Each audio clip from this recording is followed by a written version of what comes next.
Hello friends, ఎలా ఉన్నారు అందరూ? చాలామందికి వాయిస్ ఓవర్ ఇచ్చి కంటెంట్ క్రియేట్ చేయడం అంటే చాలా ఇంట్రెస్ట్. బట్ ప్రాబ్లం వల్ల ఏంటంటే వాళ్ళ వాయిస్ రిటర్న్ వినేటప్పుడు చాలామందికి అది నచ్చదు.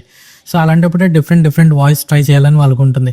చాలామంది వేరే వాళ్ళ ఫ్రెండ్స్ మీద డిపెండ్ అవుతారు, లేకపోతే వేరే ఆర్టిస్ట్ని హెల్ప్ తీసుకుంటారు, ఇట్లా డిఫరెంట్గా ట్రై చేస్తారు. అలాగే కొంతమంది అయితే ఆన్లైన్లో డిఫరెంట్ వాయిస్ని పర్చేస్ చేసి ట్రై చేస్తుంటారు. అయితే ఇప్పుడు నేను చెప్పే యాప్ ట్రై చేయండి. ఇది కంప్లీట్లీ ఫ్రీ అండ్ ఇది అఫీషియల్లీ ఫ్రమ్ మైక్రోసాఫ్ట్, అదే క్లిప్ ఛాంప్. సో ఈ యాప్లో ఏంటంటే మీరు టెక్స్ట్ టు స్పీచ్ అనే ఒక ఫీచర్ ఉంటుంది. అందులో మీకు ఏదైతే కంటెంట్ డెలివర్ చేయాలనుకుంటారో సో ఆ కంటెంట్ మీరు అందులో పేస్ట్ చేస్తే ఆటోమేటిక్గా అది వాయిస్ ఓవర్ అనేది ఇస్తూ ఉంటుంది. అటు గుర్తుపెట్టుకోండి, ఇక్కడ మీరు తెలుగులో కంటెంట్ డెలివర్ చేయాలనుకుంటే స్క్రిప్ట్ మొత్తం తెలుగు లాంగ్వేజ్లోనే ఉండాలి. సో ఒక ఎగ్జాంపుల్ చూపిస్తుందండి. సో ముందుగా యాప్ ఓపెన్ చేస్తుంటే మీకు పైన ఇక్కడ సెంటర్లో టెక్స్ట్ టు స్పీచ్ అనే ఒక ఆప్షన్ ఉంది.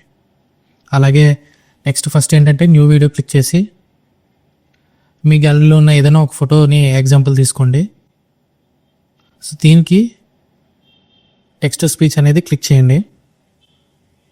సో ఇక్కడ స్క్రిప్ట్ ప్లేస్లో స్క్రిప్ట్ రాయండి. ఫర్ ఎగ్జాంపుల్ ఇక్కడ పేస్ట్ చేసిన వెంటనే మీరు లాంగ్వేజ్లో తెలుగు అనేది సెలెక్ట్ చేసుకోవాలి. అప్పుడే మీకు తెలుగులోకి అది కన్వర్ట్ అవుతూ ఉంటుంది. అండ్ నెక్స్ట్ కింద 2 వాయిసెస్ ఉన్నాయని చెప్పాను కదా, one is Shruti for female and Mohan is for male. So శృతిని క్లిక్ చేసిన వెంటనే ప్రివ్యూ క్లిక్ చేయండి. మనుషుల మాదిరిగా ఆలోచించే సాంకేతికత ఇది రోజు రోజుకి అభివృద్ధి చెందుతోంది. మన జీవనశైలిని మార్చే శక్తి దీనిదే.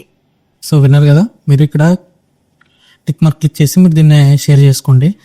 ఎక్స్పోర్ట్ చేసేటప్పుడు 430 అలాగే 720 అండ్ 1080 వరకు మీకు స్కోప్ ఉంది. 4K కావాలంటే మీరు ప్లాన్ పర్చేజ్ చేయాల్సి ఉంటుంది. జస్ట్ ఎక్స్పోర్ట్ చేయండి, సరిపోతుంది మీకు ఆటోమేటిక్గా.